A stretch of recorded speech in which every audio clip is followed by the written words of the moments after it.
साहब वीडियो को ध्यान से देखिएगा, हम आपको एसएससी सीजीएल का क्वेश्चन बताने जा रहे हैं। प्रेम से समझिएगा इस क्वेश्चन को। बिंदु Q से एक वृत्त पर स्पर्श रेखा खींची गई है जिसकी लंबाई 20 सेंटीमीटर है और केंद्र से जो Q की दूरी है वो 25 सेंटीमीटर है। तो वृत्त की त्रिज्या ज्ञात करें। सबसे पहले एक हम वृत्त बनाते हैं। चलिए एक वृत्त बनाते हैं।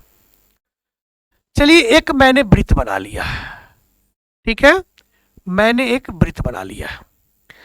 अब यहां पर एक बिंदु है, उस बिंदु का नाम है Q। क्या है? Q। अब प्रेम से समझिएगा हमारी बात को। कह रहा है Q से इस वृत्त पर एक स्पर्श रेखा खींची गई है। चलिए एक स्पर्श रेखा खींच दिया गया है, ठीक है, और ये जो स्पर्श रेखा खींची गई है इसकी लंबाई है 20 सेंटीमीटर, ठीक है। अच्छा, और ये मान लो आपका केंद्र है। क्या है? केंद्र है। और इस केंद्र से जो Q की जो दूरी है, Q की जो दूरी है, ये केंद्र से Q की जो दूरी है वो दिया है 25 सेंटीमीटर। क्या दिया है?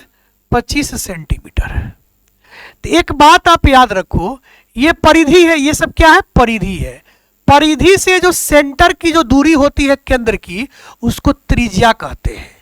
और एक इंपॉर्टेंट बात आप ये याद रखना कि स्पर्श रेखा जब गुजरती है ना, तो यहां पे जो कोण बनता है वो होता है 90 डिग्री का।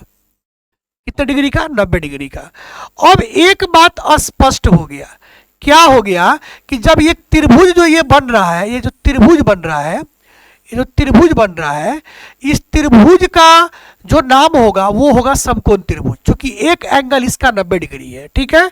एक एंगल क्या है इसका? 90 डिग्री है। ये बिंदु मिला हुआ है, ठीक है ना। तो ये समकोण त्रिभुज हो गया। अगर ये समकोण त्रिभुज हो गया तो इसके अंदर पाइथागोरस थ्योरम काम करेगा, यानी कि ट्रिपलेट काम करेगा।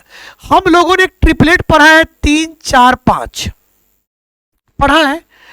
इसका मतलब 3 4 5 ट्रिपलेट जो होता है, इसका मतलब ये हुआ कि सबसे बड़ी संख्या कर्ण और इस दोनों में से कोई लंब और कोई आधार हो सकता है, ठीक है।